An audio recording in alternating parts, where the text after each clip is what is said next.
My eyes stung with dry pain, and I rubbed them with my palms, trying to massage the last bit of moisture into them from the insides of my eyelids. Like wringing out a sponge that's been sitting in the desert sun, there was little benefit. Still, I continued to stare at the computer screen in my home office, waiting for the final calculations to finish. If I was right about this, the dark silhouette of a planet I had been staring at for the last 2 days was really capable of harboring life. Maybe even intelligent life. The thought seemed surreal and dreamlike, further evidence of my exhausted state. It couldn't really be happening. It just wasn't possible, was it?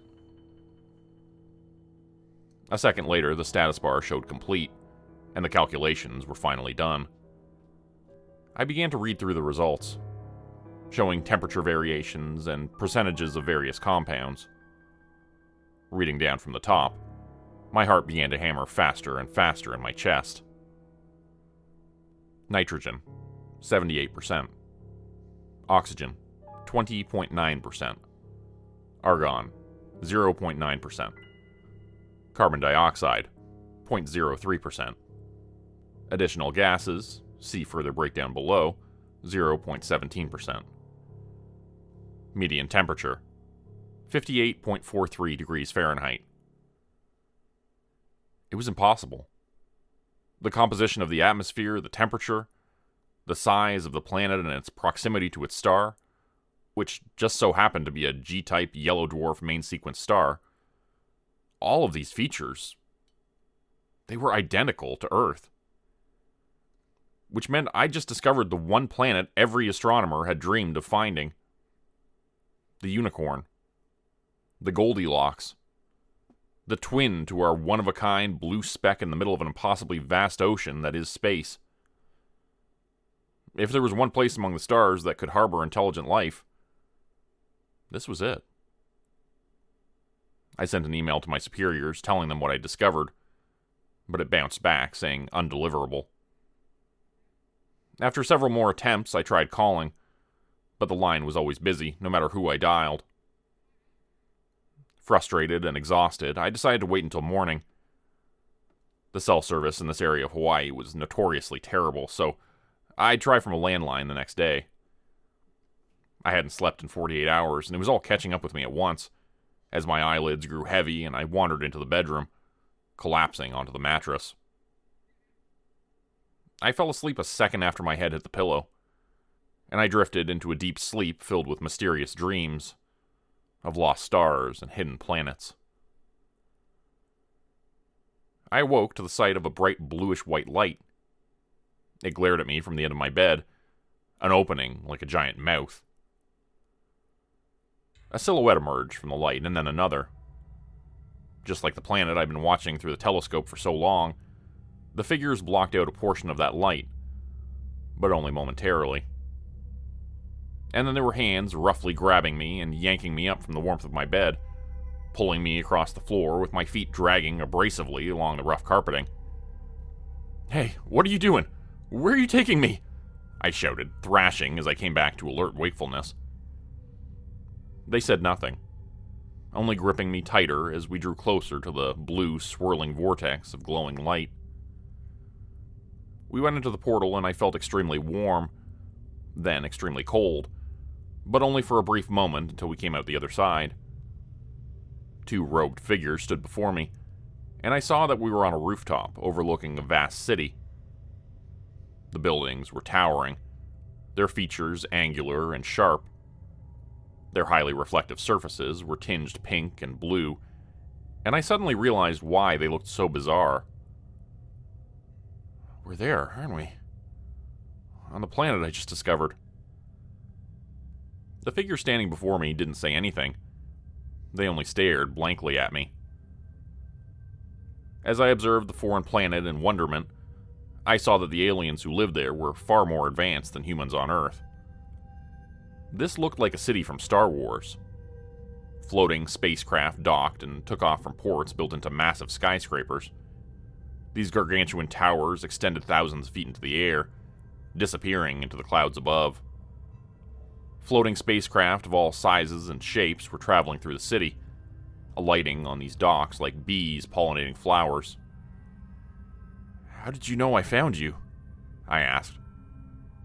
"Can you even understand me?" They didn't answer. "You must be able to understand me if you could read my emails and intercept them. Why didn't you want my superiors to know about this place?" Without responding, the taller of the two hooded figures nodded down to the streets far below us. I looked over the precipice and saw activity beneath us.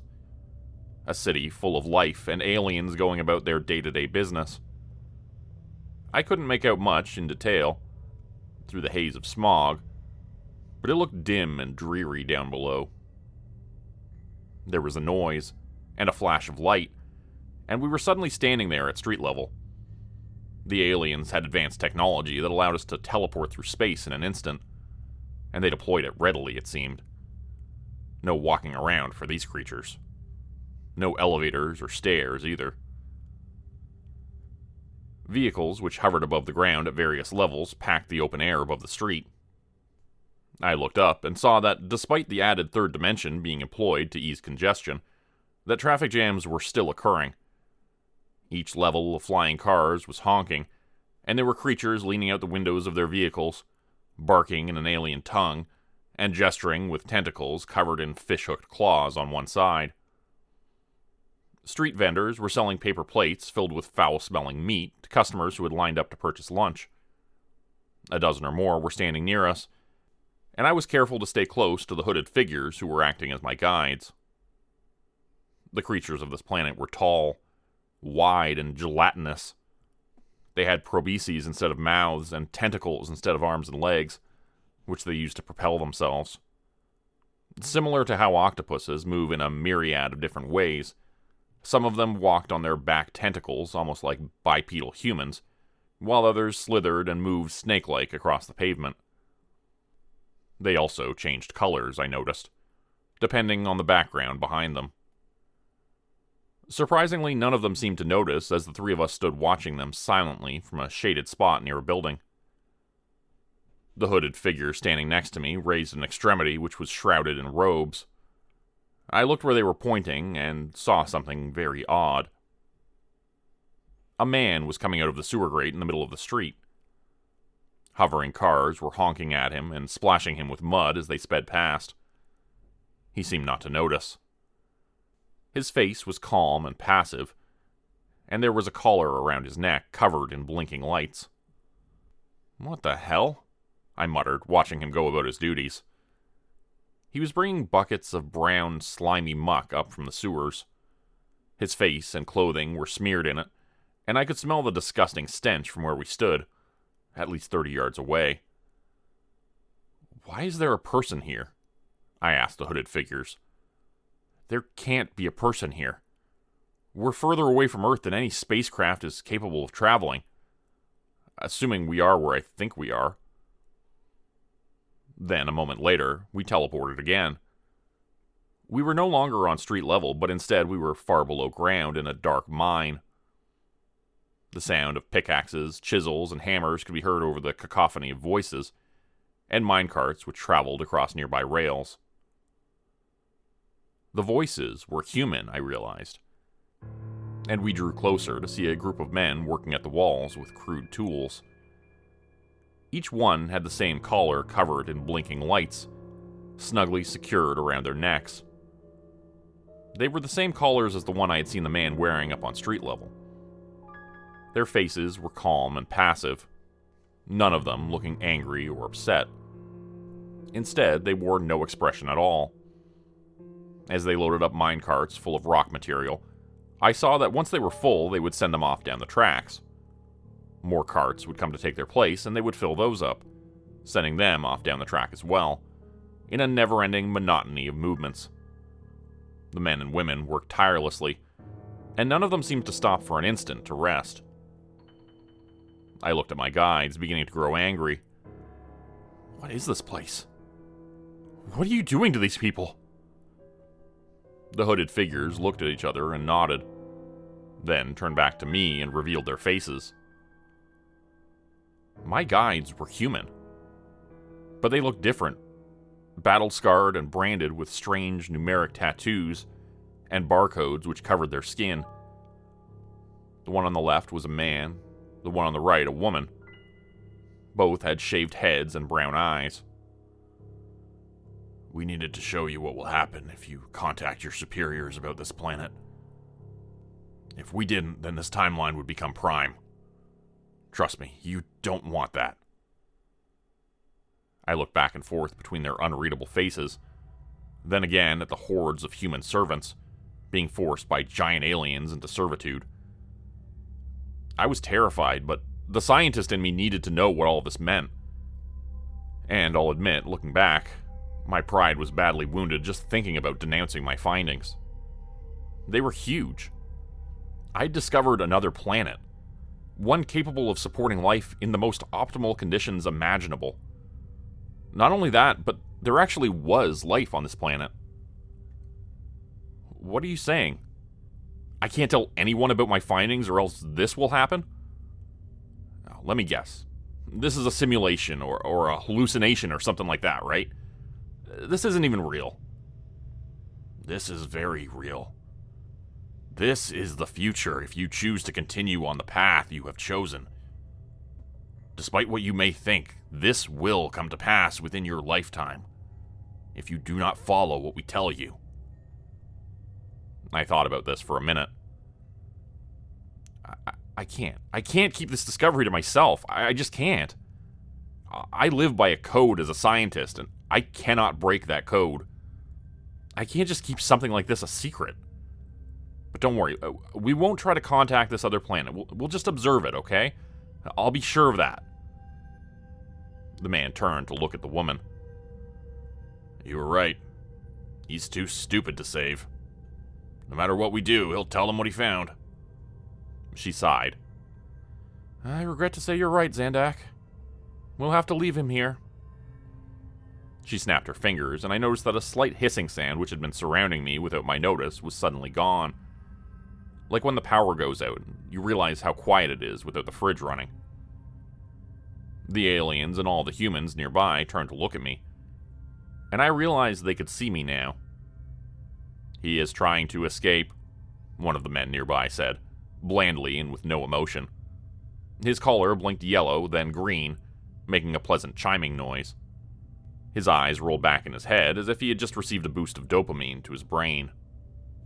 I will stop him, a woman near me said, reaching out to grab hold of me. He is tall and looks strong. He will be a good worker for the mines. I pulled away from her, and several others started moving in towards me, from all around. Help, please, come, I won't say anything, just let me go back. I want to go back. I screamed, trying to get back into the faint, hazy blue bubble surrounding my hosts. The people who had brought me to this place could no longer be seen inside, but I imagined them shaking their heads. I'll tell them this planet is a wasteland, uninhabitable. Please, just let me go back. They seemed to consider this.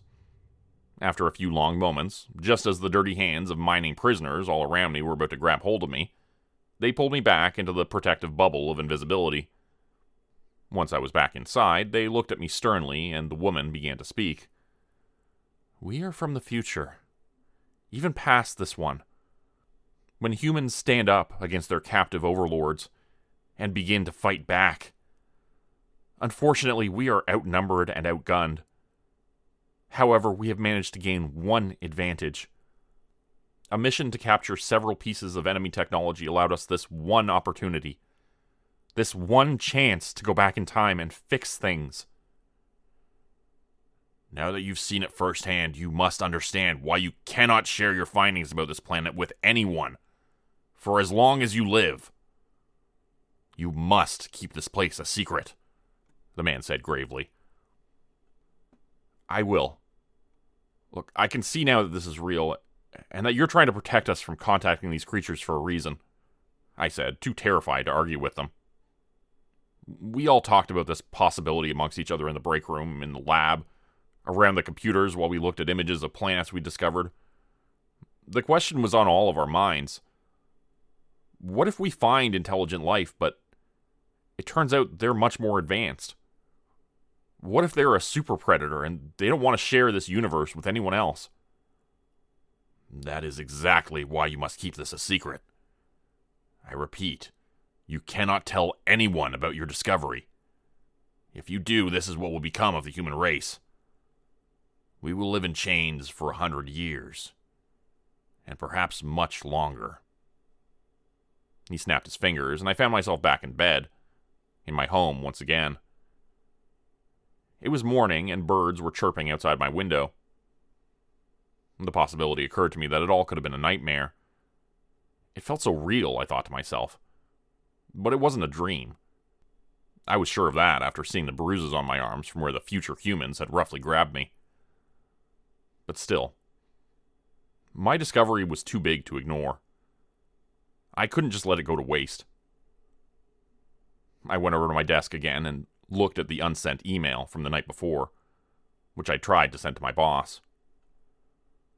The coordinates of the planet and the makeup of its atmosphere, so similar to Earth. It was all right there, waiting to be seen. I couldn't help myself. I hit the send button.